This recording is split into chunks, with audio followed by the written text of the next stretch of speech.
పనిచేసే అన్యమత సిబ్బందిని మరో విభాగానికి బదిలీ చేసేందుకు వాలంటరీ రిటైర్మెంట్ స్కీమ్ కింద పంపేందుకు చర్యలు తీసుకుంటున్నామన్నారు. అన్యమత ప్రచారంలో పాల్గొంటే సిబ్బందిపై చట్టపరమైన చర్యలు తీసుకుంటామని స్పష్టం చేశారు. తిరుమల వచ్చి జగన్ భారతీ ప్రసాదాలు తింటారా?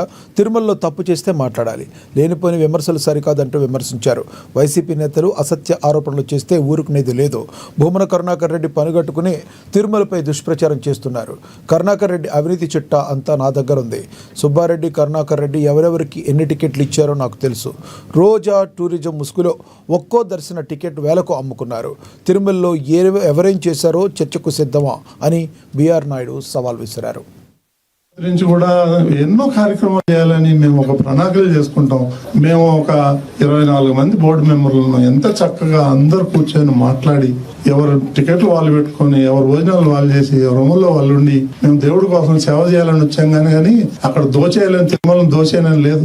తిరుపతి నుంచి తిరుమలకు కూడా ఉచిత బస్సులు వేయాలని ఎన్నో కార్యక్రమాలు పెట్టుకుంటున్నాం. మేము భక్తుల్ని మంచిగా రావాలా చూడాలా వాళ్ళని మేము ఒక టీంని పెట్టాము. 25 మందిని శ్రీవారి సేవకుల్ని వాళ్ళకి ఒక ఫార్మాట్ ఇచ్చి పంపించాం. అమ్మా ఎలా ఉంది, భోజనం ఎలా ఉంది, దర్శనం ఎలా ఉంది, ప్రసాదాలు ఎలా ఉన్నాయి, ఫ్రెండ్లీగా ఉన్నారా లేదా ఎంప్లాయీస్, అవన్నీ 98% బాగుందని వచ్చింది. ఇది ఆన్ రికార్డ్ నేను చూపిస్తాను.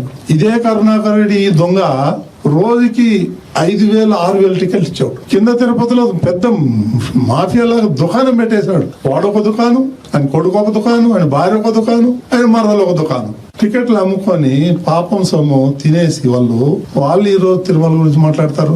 ఒక్కొక్కరు తవ్వితే ప్రతి ఫైల్లోనూ అవినీతి. ఇందాక చెప్తాడు గోశాలలో గోవులు చచ్చిపోయినాయి. ఎవడు గోశాలను చంపింది? నీ మేనమామ హరినాథ్ రెడ్డి కదా ఇన్ఛార్జి, ఆయనే కదా గోవులు చంపింది, నువ్వే కదా చంపించింది, నీ మేనమామే కదా ఆయన. స్టాంపేడ్ గురించి మాట్లాడతాడు. స్టాంపేడ్ ఎవరు? అక్కడ కూడా ఇన్ఛార్జ్ హరినాథ్ రెడ్డి, ఒక డిఎస్పీ నీకు చెంచా. వీళ్ళిద్దరి వల్లే కదా, వీళ్ళిద్దరే సస్పెండ్ అయ్యారు కదా. ఈ హరినాథ్ రెడ్డి ఎవరు? నీ మేనమామ కాదా? నువ్వే చేయించావు స్టాంపేడ్, అది మా మీద దోస్తావు.